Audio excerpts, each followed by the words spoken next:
Recording on Wednesday, December 10th, I'm Brooks Bratten alongside Kara Hammer and Max Hers.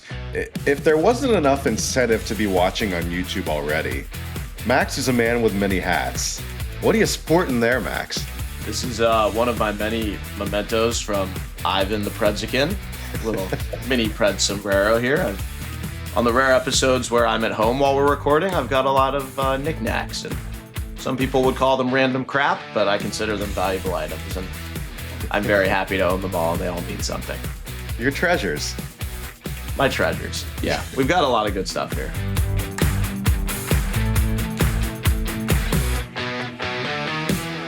The Predators Official Podcast on ESPN 1025 The Game, streaming on Preds YouTube and a whole slew of other spots. Great to have you along for another episode. I'm Brooks Bratten of NashvillePredators.com, along with my friends Max Hers from Preds Radio and Kara Hammer from Preds TV. It's been a minute since we've talked to y'all, but a lot of wins to talk about. The Predators with a night of milestones against the Calgary Flames, an OT thriller in Florida, and then the Preds top the NHL's top team in a shootout, the Colorado Avalanche. More on all of those games. Craig Smith, a former fan favorite, hangs up his skates. We've got 12 days of hockey holidays, our Biggie Awesome Person of the Week, and so much more to get to. But Max, Kara, Tuesday night against Colorado, as we record this on Wednesday, December 10th, we've kind of just woken up, honestly, after we all got home in the wee hours of Wednesday morning, a late one against the Avalanche, but it was worth it, a 4-3 victory in a shootout. Max, Kara, that was a fun one. That was a fun one. And Brooks, I always appreciate the one game of the year where we have the night off from broadcasting the game. So you get to sit in the stands, a little bit like a fan in the media row. So obviously no cheering. But what an exciting night taking on the top team in the league, the Colorado Avalanche, and to pick up a win in the shootout. I mean, it was midnight. We were rolling in to this morning, technically, and the team was still playing, and it was so fun and exciting. And my favorite was I got a text from Connor McGahey, who does radio for the Avalanche, and he said, "Who boos Landeskog?" And I said, "Well, the Preds, when they're winning." Well, you had a unique perspective, and you were up there with Connor and all of us media types, as you mentioned. And I noticed you sitting next to Willie Donick, and I was excited to ask you about your perspective, because usually you're either on the glass, you're on the bench, you're in the bowels of the building. You don't usually get that perspective when you're watching. So what did you think of this Predators team against the top team in the NHL, and how they kind of went back and forth with Colorado and then ended up on the right side of the score sheet? You know, one thing I noticed is that I felt like they never just lost the game, right? It was 2-2 going into the third period, and you felt like they weren't losing the game, especially, you know, they were killing off penalties. They were playing tight. They were playing connected. But I think the one thing that stood out to me, Brooks, is I have to go to the overtime. And in that moment, they had Adam Wilsby on the ice. And who thought that Adam Wilsby at one point almost looked like Cale Makar out there? He was shifting. He was moving. He was trying to get past Scott Wedgwood. And I just thought that it looked like a team who was finding a rebound after their tough loss against Carolina, finding a way to come back and get in the win column. Well, Max, same thing as well. Like, we've talked about how this team, they know that they're capable of this, right? Even that last meeting against Colorado, it was a 3-0 loss for Nashville, but 2 of those goals were empty netters. They went toe-to-toe with the Avalanche that whole game. They just couldn't put the puck in the net. Kind of the same thing on Tuesday night. They've shown that they're capable of hanging with the top teams in the NHL. They did it against the Avs. It's a matter of continuing to do it on a consistent basis, though. Yeah, the Preds have really competed well with the Avalanche in the last 3 seasons since Andrew Brunette was hired as the head coach. And I like this matchup, and it'll be fun to see what happens in Denver on Saturday, as these teams played twice in the same week. So it's been fun to face the Avs, and I think the Preds have done well against McKinnon and Makar. They've only gotten them in those end-of-game moments. McKinnon got an empty netter last game. I thought McKinnon was awesome on Tuesday night, but the Preds still were able to keep him off the goal column, and Makar got that goal late to tie it. But other than that, as Kara said, like, the Preds defensemen were the ones making the big plays in this game. So it was a really fun night. It was a late start for TNT, and our fans stuck it out. Big shout out to the crowd. It was a full house. Lots of folks stayed till the end, and we had one of our biggest crowds in Barrel House for the post-game show after the game at 12:30 a.m. on a Tuesday. So major props to Preds fans who were rewarded with a win. As UC Saros said on the TNT interview in the postgame, it's just another typical Tuesday night in Nashville. Stuff going on behind them, fans sticking it out in the barrel house. It was Jonathan Marchessault, Reed Schaefer, and Brady Shea scored in regulation. Ryan O'Reilly got the only shootout goal. But guys, it was Saros, 39 saves through 65 minutes, and then turned aside 3 more. I guess technically at least one of them missed the net in the shootout. But still, give him props. The Nashville goaltender, really the star of the game on Tuesday. Yeah, you asked what it's like sitting next to Willie Donick watching a game that he's not broadcasting, and every time Saros had a save, I think Willie would look at me and say, he's dialed in. Look at him. He's dialed in. He's dialed in. And it was Willie noticing that. Even before the game started, he said to me, he goes, I hope Saros has a good night. And he sure did, right? He showed out. He was the first star, and shout out to UC. No goals. Right? I love that Biz even remembered the commercial and was able to give him some props for it. My moment of the game is Reed Schaefer, the rookie, crunching Cale Makar in the corner, picking up the puck and taking it all the way across the net mouth for his second career goal in his 6th NHL game.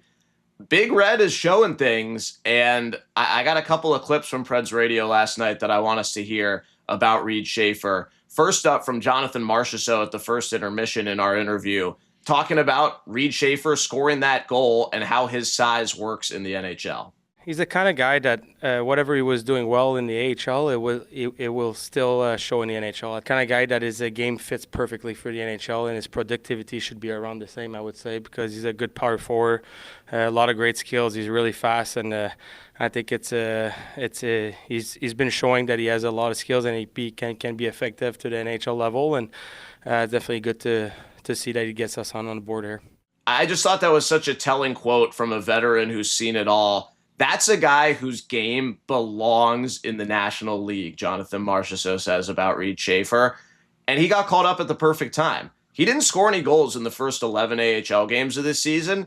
Then he got 4-4 and was fast-tracked to the show. And the transition has been pretty seamless. Well, Max, that's a good point. Like, because Barry Trotz was on 102.5 on Tuesday discussing Reed Schaefer's game, and Tuesday against the Avs, I think, was his 6th NHL game. He's got 2 goals now.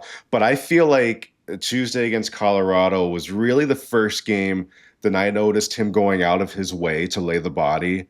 I think there's been maybe a little bit of a feeling out process, which is totally understandable. And Barry Trotz mentioned this. Reed Schaefer, he's still a young kid, right? He's got the size, but he's going to get stronger. He's going to get bigger. He's going to get faster. But I like how Trotz mentioned, like, there's also kind of a feeling out process around the league. Like, you don't know all the players. You can watch guys on television and see highlights, but it's a whole nother animal when you're actually playing against them. Once he starts seeing guys over and over again, figuring out tendencies, and just realizing that, like Jonathan Marchessault said, he belongs in the National Hockey League. Whether or not he stays up here the rest of the year remains to be seen. But Reed Schaefer, especially for me on Tuesday, a couple of hits. I remember one on Josh Manson behind the net. He also went out of his way to hit Sammy Girard, former Pred, on the back end as well. And so I was impressed. The goal itself was beautiful. Like you said, to go into the corner against Cale Makar, arguably the best defenseman in the world, and come out with the puck and score. But it's the physicality as well that really seemed to get Schaefer into the game, I thought. Yeah, and Schaefer was on our post-game show way after midnight on 102.5 The Game and got asked about all that by Caitlin Daly. For me, it's just plain simple for now. Just using my body, to my advantage, opening up space, just trying to get to the net, and then obviously, skill can take over around there, so. I love this quote from Schaefer because, it's a little bit of you feel him finding his home in the NHL. He understands that his size can do the work. And then, I love the way he put this. Once he gets the puck, the skill can take over. He knows he's good. I just loved the way he phrased that. And that goal on Tuesday night was all of that to a T. And he knows he can do it now. He knows he can knock Cale Makar over and win a puck in the corner. And he knows he can go right to the net and score a goal in the NHL. So, Kara, I just thought that was the perfect way to explain where Schaefer's at right now. Yeah, I've really been liking his game. We could talk about his first NHL goal at Bridgestone Arena. I had a chance to go up and talk with his mom. So how cool was that? That He has his family in the building. He picks up his first NHL goal, and everybody was there to witness it. But you talk about his size, Max. Willie asked me, he goes, "What was it like interviewing Schaefer?" And I said, he was so tall. And I don't know if it's because most guys that come out for that first period intermission take off their skates, but he walked down with his skates on. And I remember going like this with the microphone, interviewing Reed Schaefer. Like, he's a big body out there, but I think you're right, Max. His game is definitely translating over. Well, it's good to have some 6'5" ginger energy. We had it with Thomas Willis years ago, but I think Reed Schaefer's got about 50 pounds on, maybe not 50 pounds on Thomas, but at least a lot more muscle than Thomas had. Bless his heart. But no, it's good to have Reed in the mix. And again, just a good kid, right? Like, it was fun last year to see guys come up, make their debuts, just the excitement surrounding that. And we've had that with Reed as well. You talk about a first NHL goal. We had it with Ozzy Weisblatt too. It feels like a month since this happened, but Schaefer and Weisblatt against Calgary last week, both getting their first NHL goals. Schaefer also got his first NHL fight in that game. Weisblatt also fought against the Flames. That was a really fun night, and I think this is a cool stat that I wanted to mention. So when Weisblatt and Schaefer, pair of Predators, get their first NHL goal in the same game, the fifth time in franchise history that's happened. And the other most recent example was in January of 2020, none other than Colin Blackwell and Pekka Rinne scoring their first goals in the same game. We thought that Colin Blackwell was going to be the story that night until Pekka decided to score a goal of his own. So that was a pretty cool stat. The others I'll throw out real quick. Calle Jarnkrok and Colton Sissons did it together. Patrick Hornquist and Ryan Jones did it back in 2008. And then in 2004, Simone Gamache and Andrew Hutchinson as well. So that's a little unique tidbit there, but thought that was a pretty cool stat. Except for Brooks going back, I don't think that Pekka was on a Gordie Howe watch that night. I mean, I think he just had the goal, where in this scenario, both guys were trending that direction. You were kind of hoping during the game that one of them would get it, right? Like, both of them just needed the apple to pick up the Gordie Howe. I just think it's crazy that this has happened 5 times. That's a ton, right? Yeah. In just 27 seasons? Yeah.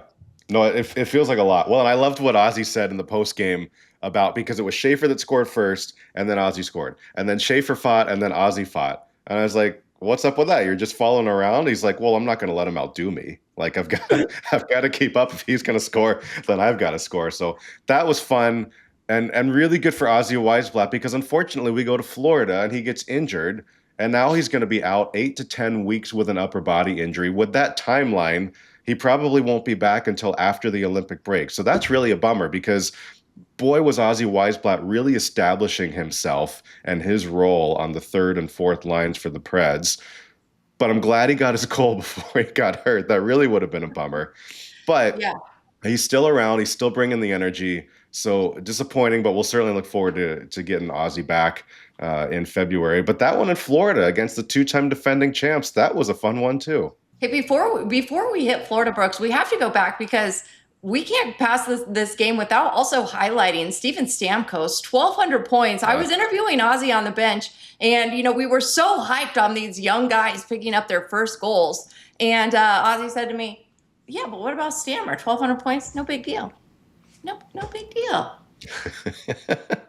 I loved what Ozzy said post game after Stammer got his 1,200th. Right? He's like, not too long ago, I remember playing video games as Steven Stamkos, and now I'm playing with him. He's like, what do you think of 1,200 video game numbers? It's ridiculous. So it's how Gil would say, and to put it into perspective, that's a lot of points. Just the 53rd player in league history to reach that milestone. Only 6 active players have done it.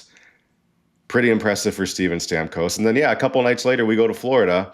He scores the overtime winner, and the net's off the moorings. Where have we seen that before?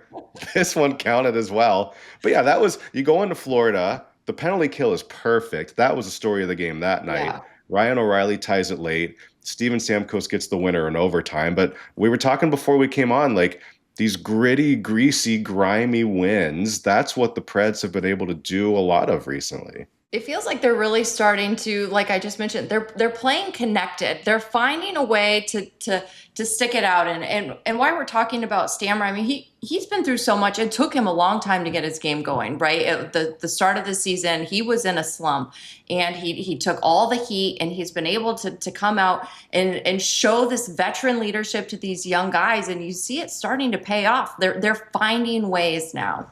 It was a fun win, and the Preds had to work really, really hard for this one. It was an awesome goaltending duel. Preds get the game-tying goal with under 10 minutes left, and then in overtime, they're able to cash in, and like you said, Brooks, I just love the karma of the net flying off, and the Preds knowing that one was going to count. Nobody had a shred of doubt about the rule that was a goal. I think the Preds were already in the locker room before the officials even confirmed that it had counted. They were like, we've seen this before. If the one in Minnesota counted, then surely this one will be okay. And they were booking it to the room. They knew, and they were right. So that one counted, a big 2-1 win over the Panthers. Carolina was what it was. They got into a hole. The penalty kill was not great in Carolina, but you can't take as many penalties as the Preds did. They know that. But I did want to mention a couple of items. So still got 3 goals in the third. Matthew Wood, a really impressive between the legs tally in the third period. And then Philip Forsberg's goal was the 700th NHL point in his career, just the second player in franchise history to record 700 points with the Preds. Roman Josi, of course, the other one. But guys, still some highlights in that one too. And we talk so much about Reed Schaefer and the confidence that he has shown as he has gotten some games under his belt. Reminds me a lot of Matt Wood. It took him a minute to get his first, but he got that first NHL goal in Philadelphia in late October. He's gotten 7 more since that. And so 2 really good examples, I think, Matt Wood and Reed Schaefer, of rookies settling in, finding their footing, finding their confidence, and now they're reaping the benefits of that.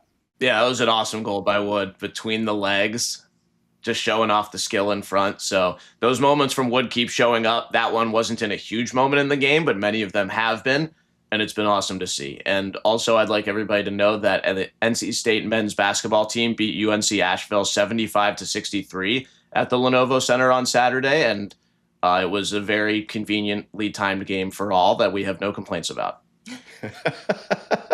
We got there. The ice was still covered at about 5 o'clock for a 7 o'clock game. I think some people are getting a little antsy, but they got it uncovered. We played. The Preds lost, of course, unfortunately, but we got it done. Yeah, that's always cool when you get to watch one of those time-lapse videos. That's how they opened the show, of how quickly they were getting things turned over. And I was watching with my dad, and he goes, wow, they had a basketball game before this?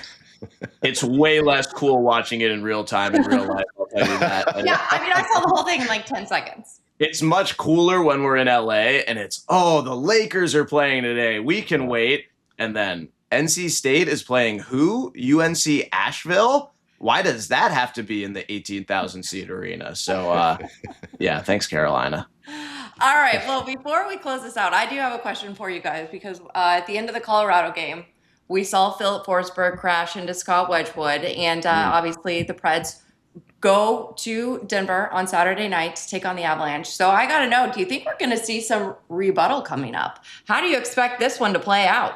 Well, we were kind of joking in the post game, like, what, like, Bruno, did you tell Philip to run into Scott Wedgwood in the shot? Of course he didn't. But yeah, it's tough to see, right? Like, we all love Scott Wedgwood. We got to know him a little bit at the beginning of last season. He's such a good guy, and he's having a tremendous season for the Avalanche. And it was kind of scary. Like, Phil ran into him, as you said, and he was kind of immediately calling for the trainers.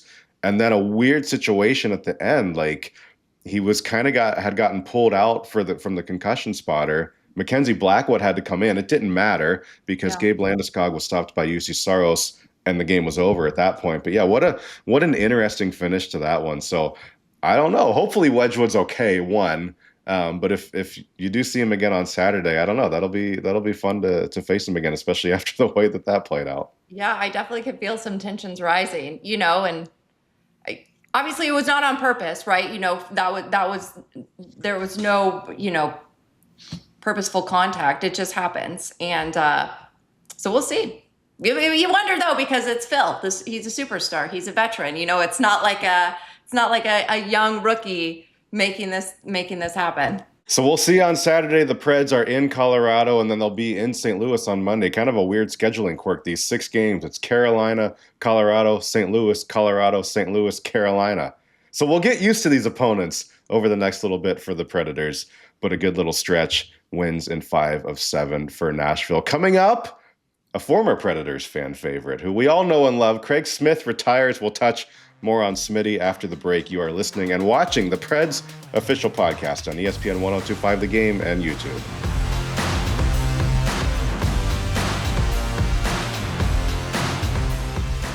Welcome back to the Predators Official Podcast on ESPN 1025 The Game, YouTube, and a whole slew of other podcast platforms. I'm Brooks Bratten, alongside Max Herz and Kara Hammer. And friends, as we were enjoying practice on Monday morning, some news came across our timelines, and it was notable for those of us in Smashville. One of our all-time favorites, a guy who was in Nashville for a long, long time, former Predators winger Craig Smith, officially announced his retirement from the NHL on Monday. He spent the first 9 seasons of his 14-year career in Nashville, 162 goals, 331 points, over 661 regular season games with the Predators, 16 more points in 52 playoff appearances, including the run to the Stanley Cup final. We used to talk about it, Thomas and I, that there are a few things that are consistent in life, but death, taxes, and Craig Smith scoring 20 goals, that seemed to be the case in the prime of his career. Hit the 20-goal mark 5 times with the Preds, 25 goals during the President's Trophy season. But Kara, Craig was always a joy to deal with, and we're certainly happy for him. So close to 1,000 regular season games, 987. He's got it in the playoffs, though. But what a career for Smitty. I mean, I just love Crazy Legs. He was always one of my favorite players on the team. I always loved interviewing him, loved watching him. He's also just one of the nice guys, right? And you just, when he retired, you think, God, if he should have 1,000 games, only 13 to go. And you look back and you wish he could have gotten it. But I have to share my favorite Craig Smith story, and this is going to come off the ice. And it always makes me laugh, and it still does to this day. But it was one of the very last games of the season, and I always interviewed Craig.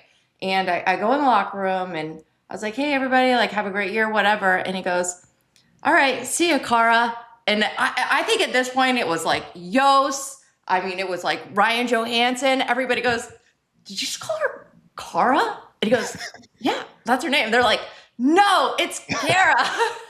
And all of the guys just were chirping him like crazy. It was so funny. And I'm not kidding. I would always see him after that. You know, even when I got traded to Boston, he'd always come back down to the hallway and say hi. And he always got Kara after that. He could remember. But I thought, Craig, we just did. I did 41 home games that season.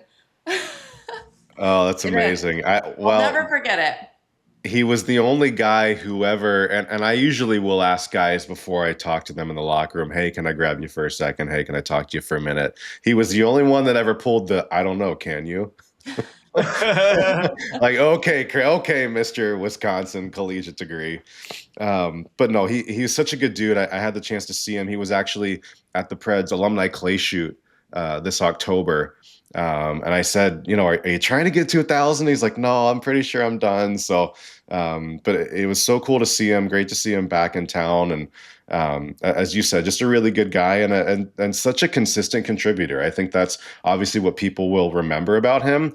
You know, I guess I kind of knew this in the back of my head, but going back and looking up some numbers, just the places that he has on the franchise's all-time list, he's 9th in games played with Nashville, 6th in goals. Again, that's 162. 7th in all-time points. He's also 4th in even strength goals, tied for 5th in power play goals, and 9th in game-winning goals. So when you pull up the all-time franchise numbers with the Preds, Craig Smith's name is everywhere. So he's a guy, again, that really made his mark on the team when he was here, and certainly spent the largest amount of time of his career with the Predators. Just an all-around good dude, and congrats to him. It's an awesome thing to be able to do to get to the end of your career. So as I said, this news broke during practice on Monday, and then I actually went into the room and asked Philip Forsberg, one of the few guys in the room who was actually teammates with Craig Smith, and said, you know, what do you remember about Smitty as a teammate? And he brought up the Crazy Legs nickname that we heard Pete Weber recite all the time about Craig. And but Phil, and I was glad that he mentioned this because I'd kind of forgotten just the competitor that Craig Smith was. Like, he took losses hard. And if you ever spoke to him after a loss, he would be really frustrated and disappointed and just angry sometimes. But you'd be hard pressed to find someone who cared as much as him, not only about the results on the ice, but in taking care of himself. Phil mentioned that as well. Like, always in the gym, always the most in shape guy. I mean, he was jacked. He was ripped, right? And we used to, sometimes he would walk around the room after a game with like a smoothie. He'd go back in the players' lounge and come out with this like greenish, brownish, looked like he had grass clippings or something in the smoothie. But whatever it took to be at his optimal performance, he was going to do it. So I think I was glad that Forsberg mentioned that as well, that don't forget just what a competitor he was and how he would do anything to make himself better and make the team better. That's I think one more thing about Craig's legacy that is certainly worth mentioning. So congrats to him. All the best to him and his young family as he hangs up his skates and goes down in Predators history as one of the all-time best to wear the Nashville sweater. So congrats to Craig, and maybe we'll see him down the road, Kara. I don't know. Maybe we can get him on the podcast sometime and he can call you Kara. On the podcast, on the broadcast. We need you out here, Craig Smith. Smitty, if you're listening and watching, which I'm sure you are, give us a call. We'd love to have you. Congrats again to Craig Smith. Up next, Predators prospects. They're not about to retire, but they are one step closer to playing at the World Juniors, and we've got 12 days of hockey holidays there in full swing. You are listening to and watching the Predators Official Podcast. Back in just a moment.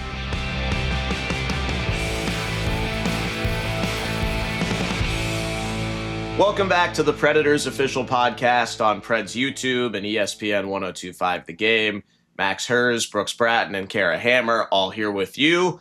And Brooksy, the World Juniors are coming up here in just a couple weeks, and we found out this week that 6 Preds will be in preliminary rosters for their home countries. Indeed. Yeah, it's always an exciting time of the year. So you've got Christmas Day, and then you've got Boxing Day, as our Canadian friends call it, the day after Christmas. But that is always the start of the World Juniors. It's the #1 junior tournament in the world, and that's where a lot of NHL prospects, you get to see them before they become household names. And yeah, this is really a nod to Nashville's prospect pool that they've got 6 guys potentially that will be skating in the World Juniors. So the most recent 3 that were named were Team Canada's Brady Martin, who, of course, we saw make his NHL debut earlier this year, Nashville's 5th overall pick. Cam Reed, the defenseman, also a first-round pick for Nashville this past draft.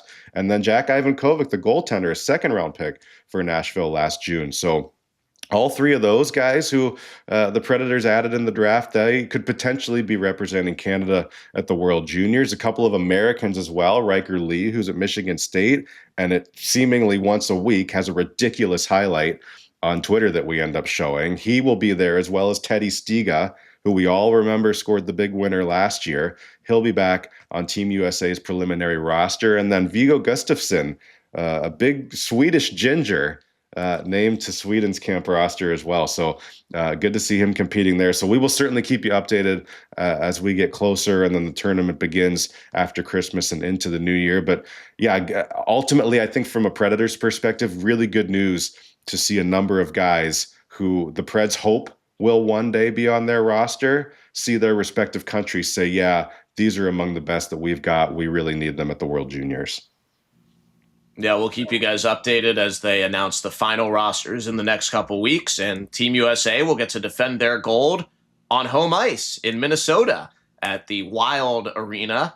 And the secondary arena will be the University of Minnesota Arena. So awesome to have it in the U.S. It's not here too often. So cool to have the World Juniors on U.S. soil this year. And we hope to see, hopefully, all 6 of those guys end up in the World Junior Championships representing their countries. We have a lot of things here in Smashville we want to tell you guys about, some announcements and some things to get you ready for the holiday season. First up, Wayne D is back with 12 days of hockey holidays. It is underway right now, December 9th through 20th. Every day you can open the Nashville Predators app and scratch off your chance to win a new prize, and Wayne D will come deliver those prizes to some lucky kids in Smashville. And he told us it actually does not matter if you were naughty or nice this year. He has different standards than Santa. So good to know. Get at it, no matter how well you've behaved you've been. There's some good prizes in there too. I saw the first one was a Nate Bargatze prize pack. The second one's a staycation to the Omni. That's a nice little home away from home for you. So there's some good stuff in there. So yeah, make sure you're checking out the app every day. And Wayne D, as he said, it doesn't matter if you're naughty, you're nice, you're a jerk. You can still win. So give it a shot. Hey, and don't we have a Nate Bargatze bobblehead coming up? We do. That'll be the game on the 11th on Thursday against St. Louis. And then, of course, the Nashville native performs 3 shows at Bridgestone Arena on the 12th and the 13th. Friend of the show, by the way. We had him on way back in the day. We like to say that we gave him his start. That was before all the Saturday Night Live and the arena headlining. And so it was good to give him a little boost. We're really glad we could do that. That's so nice of you and Thomas back in the day, Brooksy. So make sure to open the Nashville Predators app every day for Wayne D's 12 Days of Hockey Holidays. Lots of great prizes from the Preds and also Preds partners. Delta Airlines, Jack Daniels, Johnny O, the Omni Nashville Hotel, and also some autographed country music star guitars. A lot of variety. Wayne D has left no stone unturned for Wayne D's 12 Days of Hockey Holidays. So that gets your holiday season started. Next week, we will be celebrating Hanukkah in Smashville with Preds Jewish Community Night. That is on Wednesday, December 17th, when the Preds host the Carolina Hurricanes on the 4th night of Hanukkah. We will have a pregame menorah lighting and gathering at the arena. You can sign up by going to NashvillePredators.com/Jewish Community Night to be a part of it. If you already have tickets, we still ask that you register for the event. If you don't have tickets, you can buy tickets through the Jewish Community Night ticket package, and we hope to see you there. And we still have some Hebrew Preds t-shirts available, but you got to sign up fast because we are almost out. So go to NashvillePredators.com/Jewish Community Night, and we will see you for the 4th night of Hanukkah in Smashville. Very nice. And then once the holidays are over, and you may have seen it announced on Tuesday, but the Predators versus the Red Wings on March 2nd, that's a Monday. That's been moved to a 1 p.m. Central start. So the idea is to make it prime time in Europe. We know we've been to Sweden recently, and just to kind of continue that momentum also on the heels of the Olympic Winter Games in Milan. So continuing to grow that European audience. But that is a fun way to spend a Monday too. So get this, half off Michelob Ultra the whole game, $1 hot dogs the whole game. It's kind of like you're going to a baseball game. It's at 1 o'clock on a Monday as it is. Come on out, have a beer, have a hot dog. I talked to a friend during the game on Tuesday. He's like, I legitimately cannot wait to just take off at lunch and go to the game and never go back to work. Yeah. So follow his lead, take a long lunch, come on out with your coworkers, take the day off. That'll be a fun way to spend a Monday for sure. It's 5 o'clock somewhere. Well, speaking of baseball, that is going to be the 3rd installment of our Smashville Sports Series baseball jerseys, which are pretty sick. And for the day game, we have doubled the giveaway from 5,000 to 10,000 of Smashville baseball jerseys. So Monday, March 2nd, 1 o'clock Central Time. And from a hockey perspective, that is the start of a back-to-back with travel for the Preds. They play in Columbus the next day. So not only is it something the NHL has been wanting to do for a while, but it actually will help the Preds be better rested for their game the following day. So a lot of reasons why we're giving this a try, and the same as all the NHL events that the Preds have been a part of before. This is a league initiative, and the Preds were the team that was happy enough to oblige. And the reason that we are in outdoor games and we go to Europe 2 times in 4 years and host all-star games and drafts is because the Preds are willing to try new things, and this is another example of that. So I think it's a great idea, and skip work, like Brooke said. Nobody wants to work anyway. Yeah, well said, Max. And then we talked about Saturday night in Denver, the Colorado Avalanche and the Nashville Predators. It's the first of 4 appearances on News Channel 5 this season. Those went really well last year. Yeah. Just another way to get the game out to a larger audience for the Preds. And so they'll have 4 of those games, December 13th, December 27th, February 28th, and then March 28th. But again, the first one, Saturday night, News Channel 5, the local CBS affiliate in Nashville. That'll be a fun one as well. And like Kara said, you never know what's going to happen these days when the Preds and the Avs get together. This will be a fun one to watch. Yeah, and Kara will be in the house out in Denver. It'll be a Preds radio TV crossover party So we hope you're watching on News Channel 5. The game will still be on FanDuel Sports Network and all the places it usually is, but for the second year in a row, there will be 4 games that are on both channels. All 4 of them are Saturday nights, including 2 this month. When we come back, we will hand out the Big E Awesome Person of the Week and answer some fan questions to finish up the Preds Official Podcast here on ESPN 102.5 The Game.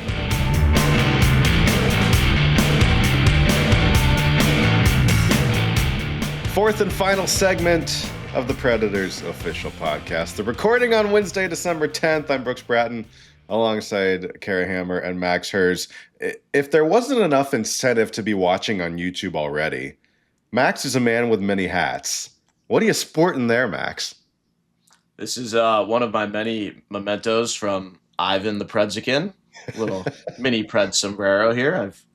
On the rare episodes where I'm at home while we're recording, I've got a lot of knickknacks, and some people would call them random crap, but I consider them valuable items, and I'm very happy to own them all, and they all mean something. Your treasures. My treasures. Yeah, we've got a lot of good stuff here. Amazing. Well, speaking of good stuff, the Big E Awesome Person of the Week. And Max, you are bringing this one to us, and it's a pretty cool story. Yeah, back in September at the Gold Star Showcase in Clarksville, we were really happy to have some members of the Fort Campbell Army hockey team on Preds radio when the Preds had their inter-squad scrimmage up in Clarksville. And their captain, Josh Tobin, was one of the folks that we interviewed, and he brought his leading goal scorer, Bradley Becker, with him. And this past weekend at the Fordyce Center in Clarksville, the Fort Campbell Screaming Eagles took on the Metro Nashville Police Department hockey team in front of a big crowd up in Clarksville. And Bradley Becker went Michigan goal on the Metro PD, and it was a beautiful goal. To the Fort Campbell Screaming Eagles hockey team, you all are the Big E Awesome People of the Week. Thank you for your service. And Bradley is an active duty soldier, and he's also scoring lacrosse goals. So great job, guys. It's so cool to have them a part of the hockey community, and we look forward to seeing them in Smashville soon. Amazing. Yeah, thanks to all of them for their service. They do amazing things up in Clarksville and all over the world. We're so grateful. And that we've also got some awesome hockey players on our side, too. That's pretty great. Yeah. So thanks to you guys for that. I wanted to get to a couple things. First off, there was a gentleman who, for the life of me, I didn't get his name, but I've seen him before. He stopped me in the 300 level concourse on Tuesday and said, I just have to tell you how much I'm loving the podcast with Max and Kara. So shout out to that gentleman. Again, I didn't catch his name. I'll get it next time because I know I'm going to see him again. But we really appreciate that. As I've said before, we've said it before on the show.